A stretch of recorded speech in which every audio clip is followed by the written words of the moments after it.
Halimah hampir tertabrak truk, Rehan dan Ati segera menuju ke sana. Terlihat Halimah sedang dikerumuni banyak orang. Rehan dan Ati menerobos kerumunan itu. "Nak, apa yang terjadi? Ayo pulang dulu ya," ucap Ati. Mereka membawa Halimah pulang ke rumah. Sesampainya di rumah, Rehan geram dan menginterogasi. "Kamu apa-apaan sih, Halimah? Kamu pergi sendirian? Dalam keadaan," ucap Rehan terpotong. "Buta kan?" tanya Halimah. "Maksud abang bukan gitu," ucap Rehan merasa bersalah. "Aku tahu bang, tapi aku juga punya hak untuk menanyakan kepastian Bang Hasan. Sudah lama dia gak ada kabar," ucap Halimah. "Apa benar itu, Bu?" tanya Rehan pada Ati. "Benar, Hasan sudah tidak ada kabar lagi, malah berbarengan dengan Nontiara.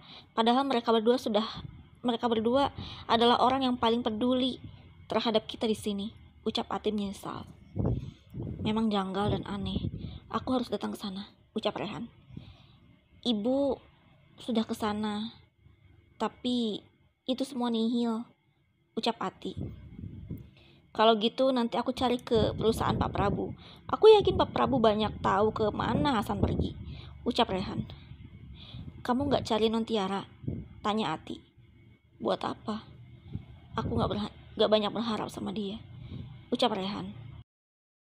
Tak berselang lama dari percakapan itu, Ati hendak menjemput Bila di kediaman keluarga Dinda. Namun dia mendapati kaki Bila memar seperti bekas sabetan benda tumpul. "Kenapa Bila?" tanya Ati. Namun Mimi hanya merespon dengan wajah yang sangat cuek. "Oh, biasa jatuh dia," ucap Mimi. "Kamu biarin dia jalan. Harusnya kamu tuntun dong. Dia kan lagi belajar jalan. Kalau gini terus, saya gak akan kasih Bila buat dirawat sama kamu," ucap Ati dengan kecewa. "Baguslah, suruh aja si Bila diasuh sama si Halimah yang buta," ucap Mimi. "Kamu sama sekali bukan gadis yang ada empatinya," ucap Ati. Namun Mimi sama sekali tidak menghiraukan ucapan Ati. Ati menggendong Bila sampai rumahnya. Terlihat Rehan tengah kesal karena semua pesanan furniturnya banyak yang dibatalkan. Keuangan juga menipis. Dia kebingungan mencari pekerjaan apa. "Kalau saja Nontiara gak kamu sia-siakan dari dulu, gak mungkin hidup kita jadi begini, Nak," ucap Ati pada Rehan. Mendengar hal itu, Halimah khawatir karena kondisi keuangan keluarga. "Bu, sudah jangan bahas Tiara lagi. Aku sudah komitmen akan menikahi Mimi," ucap Rehan. "Apa? Enggak, ibu gak setuju. Kamu lihat kaki anak kamu. Ada luka sabetan benda," ucap Ati. "Mungkin itu hanya terjatuh. Lagi pula, Bila selalu ada di sana dan merasa nyaman sama Mimi," ucap Rehan. "Kalau nyaman, gak mungkin dia seharian menangis," ucap Ati. "Bila masih kecil. Dia sudah ditinggal ibu kandungnya. Jadi wajar kalau dia seharian menangis. Ya karena dia kurang kasih sayang dari seorang ibu," marah Rehan pada Ati. "Tapi ibu gak dengar Bila menangis saat digendong Tiara?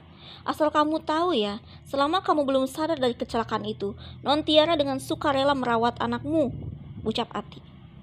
"Bu, apa di pikiran ibu cuma ada uang dan uang, sehingga hanya nama Tiara yang ibu sebut terus-menerus," ucap Rehan. "Sudahlah, biar nanti Bila aku yang asuh di sini. Aku akan belajar cara melihat dengan tongkat dan merasakan hal baru di sekitar," ucap Halimah. "Makasih Halimah. Dengar Bu, jangan sebut nama Tiara lagi di sini," ucap Rehan dengan rasa emosi. Halimah pun menghampiri sang ibu dan menenangkannya.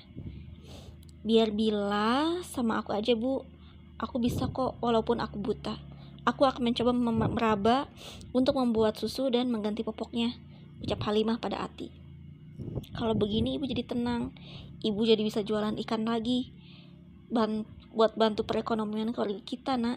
Makasih ya," ucap Ati. Ati pun mencium kening anak gadisnya itu. Esoknya Prabu dan Ratih mendatangi lapas untuk menemui Hasan.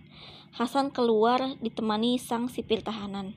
Hasan duduk berhadapan dengan Prabu serta Ratih. "Assalamualaikum, Tuan Nyonya," sapa Hasan. "Waalaikumsalam. Bagaimana kabar kamu? Tanya Prabu. Saya baik-baik di sini. Saya di sini baik-baik saja. Oh ya, bagaimana kabar Nontiara? Tanya Hasan. Saya harap dia baik-baik saja. Saya ingin dia cepat melupakan kejadian itu, ucap Prabu. Hasan, sudah beberapa kali ibu dari kekasih kamu mendatangi rumah kami. Kami bingung harus bagaimana, tanya Ratih. Jangan pernah temui mereka. Kalaupun bertemu, bilang saja tidak tahu, ucap Hasan pada Prabu dan Ratih. Saya tahu, pasti kamu merindukan calon istrimu itu kan? Tanya Prabu. Iya, tapi sudahlah, nanti kalau berjodoh pasti kita akan bertemu, ucap Hasan tegar. Saya salut dengan pemikiran kamu. Kamu dewasa sekali dan menerima segala keadaan, ucap Prabu. Ini semua tak jauh dari didikan Anda. Tanpa Anda, mungkin saya sudah luntang-lantung di jalanan, ucap Hasan. Kami menunggu kabar baik dari kamu di sini. Semoga kamu cepat bebas dan bisa berkumpul lagi di rumah kami, ucap Ratih. Iya Nyonya, doakan saja, ucap Hasan. Kalau begitu, kami pamit. Oh ya, ini ada sedikit makanan kecil buat kamu. Dimakan ya, ucap Prabu sambil meninggalkan Hasan. Kala itu Rehan dan ibunya kebingungan karena token listrik sudah bunyi. Uang resiko dapur tinggal sedikit lagi. Disitulah Halimah prihatin dengan keadaan di rumah. Dengan keadaan buta, dia juga harus mengasuh keponakannya. Ya Tuhan, kasihan ibu sama Bang Rehan. Mereka harus kerja keras banting tulang demi kita di sini. Apa yang harus aku lakukan untuk membantu mereka? Sedangkan aku di sini hidup dalam keadaan tidak bisa melihat apapun. Batin Halimah semakin meronta. Tak lama datang Mimi membawakan bubur untuk Bila. Mimi menyapa Halimah yang sedang duduk di kursi. Kamu lagi ngapain Halimah? Tanya Mimi. Aku lagi mantau Bila, ya sambil ngasuh gitu deh, ucap Halimah. Apa yang dipantau? Kamu itu selain buta juga gak bisa mencium bau ya? Tanya Mimi ketus. Memangnya kenapa Mi? Tanya Halimah. Si Bila dari tadi buang air besar, belepotan kemana-mana. Kamu tuh kayak bisa diandelin banget deh, ucap Mimi. Mimi pun segera membawa Bila ke kamar mandi. Maaf Mi, aku gak tahu. Maklumlah, aku kan buta, ucap Halimah. Halimah merasa tidak enak pada Mimi saat itu. Mimi pun selesai membersihkan kotoran Bila dan pulang. Perasaan sakit hati atas ucapan Mimi menjadi pukulan keras untuk Halimah saat itu. Sambil meraba-raba dia pun mencoba menggendong Bila. Dia membawa Bila pergi dengan membawa tongkat dan meraba-raba jalan. Sorenya Ati dan Rehan yang baru saja pulang menjual ikan dihebohkan dengan ketidakadaan Halimah. Halimah membuat ulah lagi. Halimah hilang lagi, ucap Ati kebingungan. Rehan pun segera mencari keberadaan Halimah. Seorang tetangga mengabarkan bahwa dia melihat Halimah. Bu Ati, saya melihat Halimah di trotoar jalan sambil membawa Bila, ucap tetangga. Kenapa gak dibawa pulang? Tanya Ati kesal. Saya takut salah orang, tapi kayaknya memang benar itu Halimah, ucap tetangga. Mereka sedang apa di sana? Tanya Ati. Jadi mereka itu sedang